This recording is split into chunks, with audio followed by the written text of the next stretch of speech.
اهلا وسهلا بحضراتكم. 30 ابريل بدايه ازمه جديده في نادي الزمالك بخصوص باتشيكو وخالد بوطيب، وكمان عندنا صراع قائم بين احمد مجاهد وبين هاني ابو ريده على رئاسه اتحاد الكوره.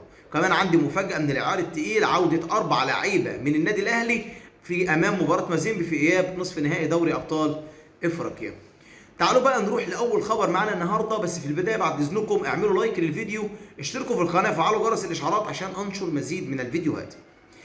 خالد بوطيب رفع قضيه على نادي الزمالك وكسب من القضيه مليون. المحكمه حكمت بكده 1,900,000 يورو. طبعا المتفزلكين طبعا او في محامي، لا احنا لازم نرفع قضيه على خالد بوطيب وتكون الحوار متبادل، قضيه قصاد قضيه، والموضوع ينتهي قواضي ومحكمه، وان شاء الله كده كلنا هنروح محكمه الاسره. فجه خالد بوطيب قال لك لا، طب نادي الزمالك، راح المحامي بتاع نادي الزمالك لا، في المفروض الت دي يبقى عليها نقطتين اللي هي المربوطه، يعني الالف ده عليه همزه، اللي مش عارف المحكمه بعد ما كانت حاكمه ب1,900,000 يورو لخالد بوطيب حكمت ب2,400,000 يورو. يعني الزمالك زود المعجنه طين، ويوم 30 ابريل هيكون الحكم النهائي في قضيه خالد بوطيب، والغرامات اللي هتكون على نادي الزمالك هتكون متراكمه، وده ايقاف قيد نادي الزمالك مستحقه بنسبه 100%. باتشيكو 600,000 يورو.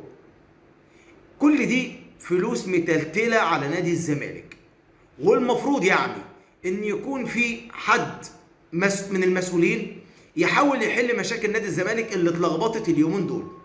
نروح بقى لهاني ابو ريده واحمد مجاهد. احمد مجاهد الراجل المحترم، وهاني ابو ريده الراجل المحترم. الاثنين في صراع قائم على رئاسه اتحاد الكوره. احمد مجاهد قال جمله النهارده في حسابه الرسمي او على الموقع الرسمي، قال ان هاني ابو ريده هو الاقرب لرئاسه اتحاد الكوره، وان اتحاد الكوره محتاج حد بخبرات زي هاني ابو ريده، وحد هو الاقدميه ليه.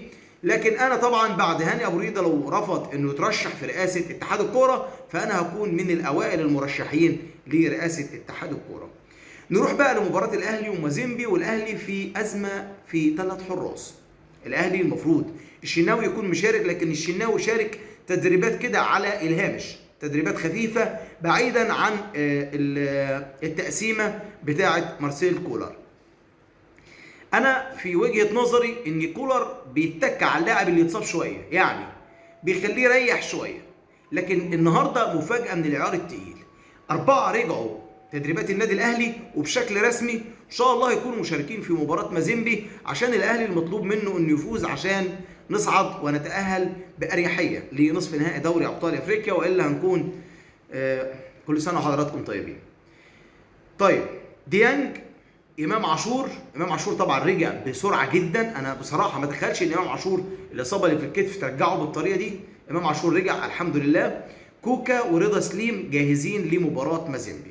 اللي بعيد عن مباراه مازيمبي وخلاص مش هيكون مشارك، مروان عطيه خارج القائمه.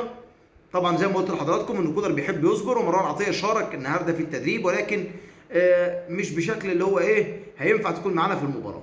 حسين الشحات برضو اتمرن النهارده، ولكن اتمرن بالقناع، ومارسيل كولر ادى تصريح ان حسين الشحات مش هيكون موجود في المباراه.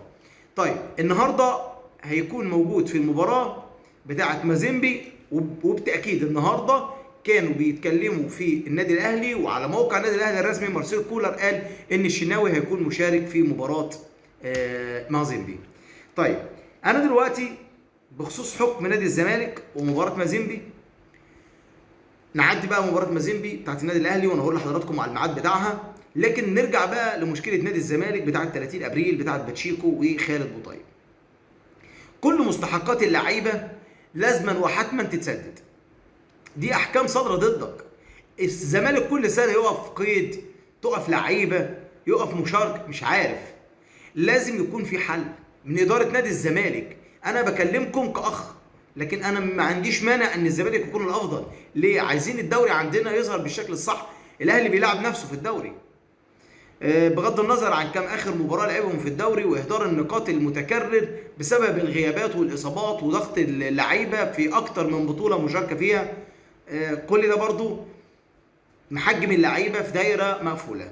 انا بنصح حضرتك، لو حضرتك حابب تتواصل معايا دايما، ونكون في انك تكون على علم بكل الاخبار اللي بتدور في الساحه الرياضيه. ما تنساش تعمل لايك للفيديو، تشترك في القناه، تفعل جرس الاشعارات. الى اللقاء في فيديو اخر.